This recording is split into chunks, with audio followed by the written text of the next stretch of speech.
Hello students, welcome back to my channel educational corner. अगर आपको कक्षा 6 मल्हार पाठ्य पुस्तक के पाठ देखने या समझने हो तो आप मेरे चैनल पर देख सकते हैं। Please subscribe my channel. आज मैं आपके लिए लेकर आई हूँ मेरी माँ पाठ के प्रश्न उत्तर। तो आइए देखते हैं पहला प्रश्न क्या है। पाठ से मेरी समझ से क भाग नीचे दिए गए प्रश्नों का सटीक उत्तर कौन सा है, उसके सामने तारा बनाइए। तो हमें क्या करना है, हमें करेक्ट ऑप्शन चूज़ करना है और सामने तारा यानी कि स्टार बनाना है। फर्स्ट क्वेश्चन है, किंतु यह इच्छा पूर्ण होती नहीं दिखाई देती।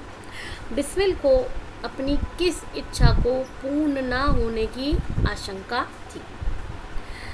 भारत माता के साथ रहने की, अपनी प्रतिज्ञा पर दृढ़ रहने की, अपनी माँ की जीवन पर्यंत सेवा करने की, भोग विलास तथा ऐश्वर्य भोगने की। तो यहाँ पर क्वेश्चन क्या है कि ये जो लाइन हमें दी हुई है इस आत्मकथा में कि किंतु यह इच्छा पूर्ण होती नहीं दिखाई देती, ये जो लाइन है ये बिस्मिल जी को कौन सी इच्छा ऐसी लग रही है जो उनकी पूर्ण नहीं होगी? तो आइए हम इसका उत्तर देखते हैं। इसका उत्तर क्या है? इसका सही उत्तर है अपनी माँ की जीवन पर्यंत सेवा करने की। वो पूरे जीवन भर उनकी जो है वो सेवा करना चाहते थे अपनी माँ की, बट वो इच्छा पूरी होती हुई उनको नज़र नहीं आ रही। राम प्रसाद बिस्मिल की माँ का सबसे बड़ा आदेश क्या था? अब राम प्रसाद बिस्मिल की जो माँ थी, उन्होंने काफ़ी चीज़ें उन्हें सिखाई थी। तो सबसे बड़ा आदेश जो है, सबसे बड़ी जो उन्होंने उनको बोला था, आदेश दिया था, उनकी क्या आज्ञा थी? देश की सेवा करें, कभी किसी के प्राण ना लेना, कभी किसी से छल ना करना, या सदा सच बोलना। तो इसका करेक्ट ऑप्शन है कभी किसी के प्राण ना लेना। ठीक है, अगले प्रश्न पर आते हैं। पंक्तियों पर चर्चा। पाठ में से चुनकर कुछ पंक्तियां नीचे दी गई हैं, इन्हें पढ़कर समझिए और इन पर विचार कीजिए। आपको इनका क्या समझ में आया, कक्षा में अपने विचार साझा कीजिए और लिखिए।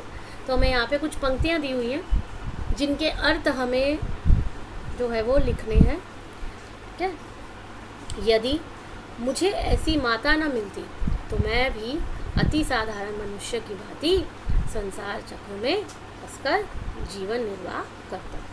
तो बिस्मिल्लाह जी ने ये जो पंक्ति है ये कब बोली, ये जो लाइन है ये कब बोली, ये उन्होंने क्यों बोली और इसका क्या अर्थ था? इसका अर्थ ये था कि वो चाहते थे कि जो उनकी माँ है वो उनको हमेशा हर जन्म में मिले, और यदि उनको ऐसी माता ना मिलती तो क्या होता, वो एक साधारण मनुष्य बन जाते और साधारण मनुष्य की भांति वो संसार के चक्र में फंसते जाते और जीवन उसी प्रकार से वो जीवन व्यतीत करते। तो आइए इसका उत्तर देख लेते हैं। अगर उनकी माता न होती तो वह भी संसार में साधारण लोगों की तरह अपने जीवन को उद्देश्यहीन तरीके से जीते और संसार चक्र में फंस जाते। तो उनका कोई जीवन का कोई उद्देश्य ही नहीं होता, उद्देश्यहीन यानी कोई उद्देश्य ना होना। तो उनकी माता न होती तो वह साधारण जीवन जीते, जैसे साधारण लोग हैं वैसे ही रहते, और उसी प्रकार से उनका कोई उद्देश्य भी ना होता और वो जीवन संसार के चक्र में भी फंस जाते। अगला देखते हैं। उनके इस आदेश की पूर्ति करने के लिए मुझे मजबूरन 2-1 बार अपनी प्रतिज्ञा भंग करनी पड़ी। तो उनकी माता ने उनको आदेश दिया था कि किसी के प्राणों का हित नहीं होना चाहिए, तो अपनी माता के आदेश का पालन या आज्ञा का पालन करने के लिए उन्होंने कई बार अपनी प्रतिज्ञा तोड़ी। अगला प्रश्न है, मिलकर करें मिलान।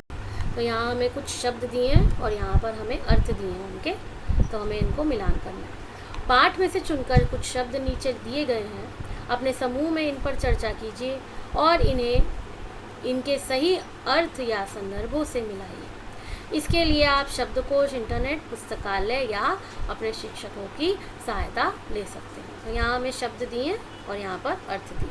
आइए पहला शब्द देखते हैं, क्या है? देवनागरी। तो देवनागरी का क्या अर्थ है? भारत की एक भाषा, लिपि जिसमें हिंदी, संस्कृत, मराठी आदि भाषाएं लिखी जाती हैं। तो ये जो है देवनागरी क्या है, ये हिंदी, संस्कृत और मराठी की लिपि है।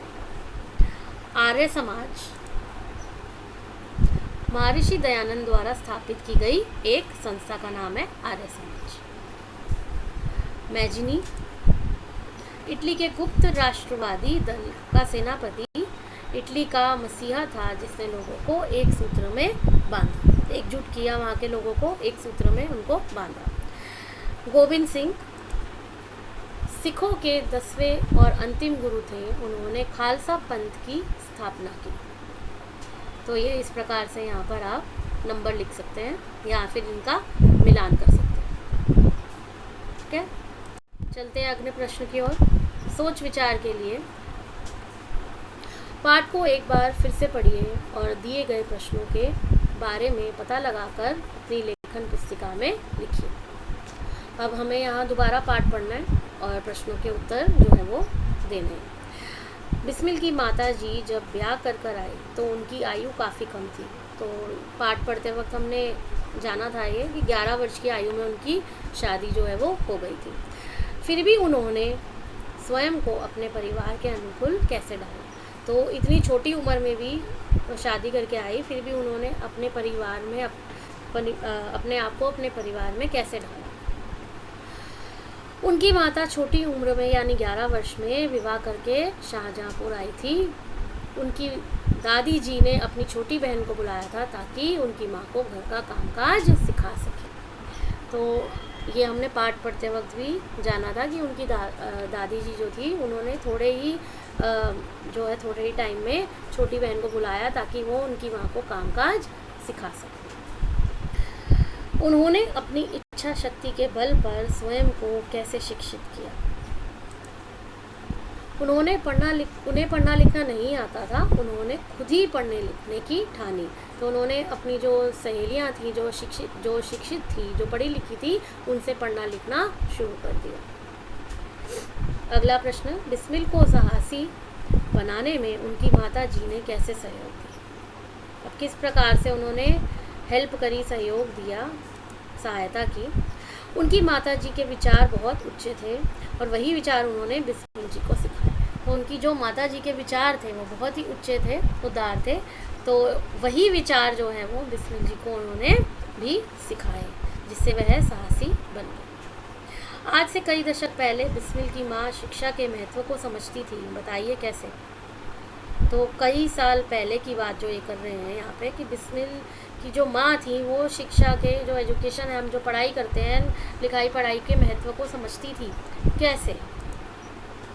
उन्होंने स्वयं शिक्षा ग्रहण की ताकि वह अपने बच्चों की शिक्षा पर जोर दे सके। तो वह चाहती थी कि उनके बच्चे जो हैं वो पढ़े लिखे बने। तो इसी वजह से वह अपने बच्चों की शिक्षा पे जोर दे सके, इसीलिए उन्होंने खुद से शिक्षा ग्रहण की। हम कैसे कह सकते हैं कि बिस्मिल की माँ स्वतंत्र और उदार विचारों की थी। बिस्मिल की माँ ने उनको क्या क्या सिखाया था? सत्य बोलना सिखाया था ना, और वह स्वतंत्र और उदार उच्च विचारों की थी। तो हम कैसे कह सकते हैं, क्योंकि उन्होंने उनको काफ़ी चीज़ें सिखाई थी, जैसे सत्य बोलने सिखाया, किसी के प्राण ना लेना सिखाया, उच्च विचार सिखाए। तो ये सब चीज़ें जो हैं वो उनकी माँ ने उनको सिखाई। इसलिए हम कह सकते हैं कि वह जो है वो, उनकी माँ जो है वो स्वतंत्र और उदार विचारों की महिला थी। अगला प्रश्न, आत्मकथा की रचना। यह पाठ राम प्रसाद बिस्मिल की आत्मकथा का एक अंश है। ये तो आपको बताया था मैंने कि आत्मकथा का क्या अर्थ होता है। किसी लेखक द्वारा अपने ही जीवन का वर्णन करने वाली कथा। आत्मकथा यानी अपनी कथा। दुनिया में अनेक लोग अपनी आत्मकथा लिखते हैं, कभी अपने लिए तो कभी दूसरों के पढ़ने के लिए। तो आत्मकथा यानी अपनी कथा। आत्म यानी अपनी और कथा यानी कथा, कहानी, अपनी कहानी।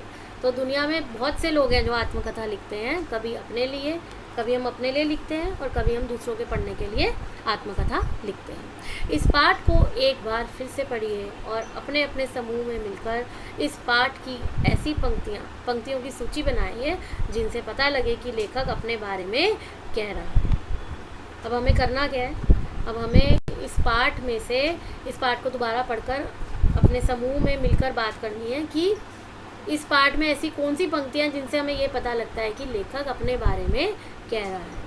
तो यहाँ पर एक दो पंक्तियाँ मैंने निकाली हैं आपके लिए, इसके बाद आप अपने आप से भी काफ़ी पंक्तियाँ निकाल सकते हैं। जैसे लेखक जैसे यहाँ पर लखनऊ कांग्रेस में जाने के लिए मेरी बड़ी इच्छा थी, तो मेरी शब्द ही बता रहा है यहाँ पर कि वह अपने बारे में बात कर रहे हैं। अगली पंक्ति मैंने जो निकाली है वो है, मैं पिताजी के हस्ताक्षर वकालतनामे पर कर दूँ। तो मैं शब्द भी है यहाँ पर, अपने बारे में ही वो बात कर रहे हैं। तो इस प्रकार से आपने कुछ पंक्तियाँ जो हैं वो निकालनी है। अपने समूह की सूची को कक्षा में सबके साथ साझा कीजिए। तो ये जो आप पंक्तियाँ निकालेंगे इसको आपने जो है अपनी क्लास में, कक्षा में सबके साथ जो है इसके बारे में बात करनी है।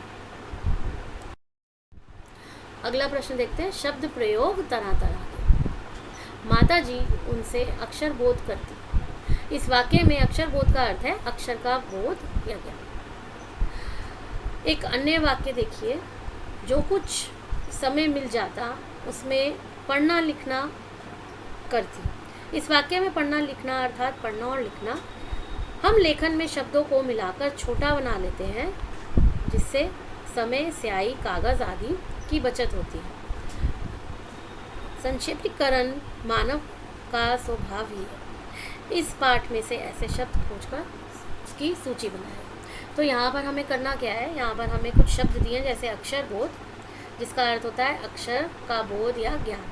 ठीक है, तो यहाँ पर बीच में हमें यहाँ पर एक चिन्ह दिया हुआ है। ठीक है, और यहाँ हमें दिया है पढ़ना लिखना, तो यहाँ भी हमें बीच में चिन्ह दिया हुआ है। तो जब हम ऐसे चिन्ह के साथ जब ऐसे चिन्ह के साथ कुछ शब्दों को लिखते हैं तो क्या होता है कि हम उनको छोटा करके लिख रहे हैं, ताकि हमारे जो समय है, स्याही, इंक, कागज़ की बचत हो सके।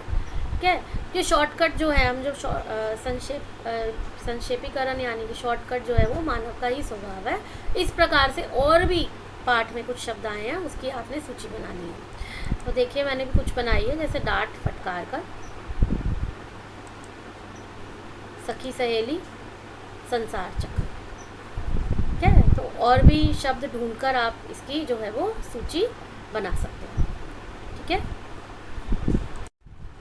अगला प्रश्न, पाठ से आगे आपकी बात। रामप्रसाद बिस्मिल के मित्रों के नाम खोजिए और स्वतंत्रता आंदोलन में उनकी भागीदारी पर कक्षा में चर्चा कीजिए। तो ये काम आपने खुद करना है, रामप्रसाद बिस्मिल के मित्रों के नाम खोजने। ठीक है, उनके मित्रों के नाम ढूंढिए और उनकी जो भागीदारी थी स्वतंत्रता आंदोलन में वो आपको लिखनी है। नीचे लिखे बिंदुओं को आधार बनाते हुए अपनी माँ या अपने अभिभावक से बातचीत कीजिए और उनके बारे में गहराई से जानिए कि उनका प्रिय रंग, भोज्य पदार्थ, गीत, बचपन की यादें, प्रिय स्थान आदि कौन कौन से थे। उदाहरण के लिए, आपका जन्म कहाँ हुआ था, आपकी प्रिय पुस्तक का नाम क्या है। तो क्या करना है आपने, यहाँ पर आपको कुछ हिंट दी हुई है। ठीक है, यहाँ पर आपको कुछ हिंट दिए हुए हैं और इसको देखकर इसी प्रकार से आपने अपनी माँ से या अपने किसी अभिभावक, अपने दोस्त से पूछ सकते हैं, अपने पिताजी से पूछ सकते हैं, किसी से भी पूछ सकते हैं। और उनसे आपने क्या पूछना है, उनका प्रिय रंग, भोज्य, उनका पदार्थ, कौन सा प्रिय पदार्थ है, भोजन क्या है, कौन सा प्रिय गीत है, उनकी कुछ बचपन की यादें, उनका प्रिय स्थान, उनका जन्म कहाँ हुआ, उनकी प्रिय पुस्तक, इसके बारे में आपने लिखना है। तो ये जो है छात्र स्वयं करेंगे। पुस्तकालय या इंटरनेट से, आप पुस्तकालय से रामप्रसाद बिस्मिल की आत्मकथा खोजकर पढ़िए। देशभक्तों से संबंधित अन्य पुस्तकें जैसे उनके पत्र, आत्मकथा, जीवनी आदि पढ़िए और अपने मित्रों से साझा कीजिए। तो आपने क्या करना है, आपने पुस्तकालय से, अपनी लाइब्रेरी से या इंटरनेट से रामप्रसाद बिस्मिल की आत्मकथा और कोई आत्मकथा खोजकर पढ़िए। ठीक है, और देशभक्तों से संबंधित अन्य पुस्तकें भी आप पढ़ सकते हैं, जैसे कि इनके पत्र, आत्मकथा, जीवनी, ये सब पढ़कर आपने अपने मित्रों के साथ इसको डिस्कस करना है। ठीक है, अगला है शब्दों की बात। आप अपनी माँ को क्या कहकर संबोधित करते हैं। अन्य भाषाओं में माँ के लिए प्रयुक्त संबोधन और माँ के लिए शब्द ढूंढिए। क्या उनमें कुछ समानता दिखती है, हाँ तो क्या। तो आपने क्या करना है इसमें, इस प्रश्न में शब्दों की बात में आप अपनी माँ को क्या कह के संबोधित करते हैं? मम्मी बोलते हैं या फिर जननी बोलते हैं? माँ को क्या बोलते हैं? और अन्य भाषाओं में भी जो माँ को बोला जाता है वो शब्द आपने ढूंढने हैं और आपने ये देखना है कि क्या उनमें कोई समानता आपको नज़र आती है। अगर हाँ तो क्या? ठीक है, माँ, माता, जननी ये सारे एक ही शब्द है ना। तो आपको अन्य भाषाओं में भी ढूंढना है कि अन्य भाषाओं में माँ को किस नाम से क्या बोल के बुलाते हैं। अगला प्रश्न देखिए, आज की पहेली। यहाँ दी गई वर्ग पहेली में पाठ से 12 विशेषण दिए गए हैं। ठीक है, उन्हें छांट कर पाठ में रेखांकित कीजिए। ठीक है, अब आपने क्या करना है, यहाँ पर आपने विशेषण ढूंढने हैं। ठीक है, कुछ 12 विशेषण यहाँ पे दिए हुए हैं तो आपको उनको जो है वो ढूंढना है। ठीक है, तो आइए देखते हैं कौन से विशेषण है यहाँ पर। देखिए, पहला है 11, साधारण, स्वाधीन, प्रत्येक, मंगलमय, धार्मिक, खूब, महान, प्रत्येक, छोटी, मनोहर। मैंने 11 ढूंढे हैं आपके लिए, 12 ढूंढने हैं। एक और है इसमें, एक और विशेषण है जो आप खुद ढूंढेंगे। ठीक है, तो मैंने आपके लिए इसमें 11 ढूंढ दिए हैं। ठीक है, जैसे ये मंगलमय यहाँ दिया हुआ है, सबसे ऊपर मंगलमय दिया है, उसके नीचे प्रत्येक दिया हुआ है, तीसरी लाइन में 11 दिया हुआ है, खूब दिया हुआ है, दूसरी लाइन में प्रत्येक और हमें छोटी दिया हुआ है। ठीक है, चौथी लाइन में साधारण शब्द दिया है, पांचवी लाइन में दुख भरी दिया हुआ है। ठीक है, और इसके बाद यहाँ पर छठी लाइन में स्वाधीन शब्द दिया है, महान शब्द दिया हुआ है। तो इसी प्रकार से आपने शब्द जो है वो ढूंढने हैं, विशेषण ढूंढने हैं। यहाँ पर 11 मैंने आपके लिए ढूंढ के रखे हैं, एक आपने अपने आप ढूंढना है। ठीक है, तो उम्मीद करती हूँ आपको मेरी वीडियो पसंद आएगी। आपने अभी तक मेरी वीडियो को लाइक नहीं किया है तो लाइक कीजिए, और सब्सक्राइब नहीं किया अगर मेरे चैनल को तो please subscribe my channel. Thank you, see you soon.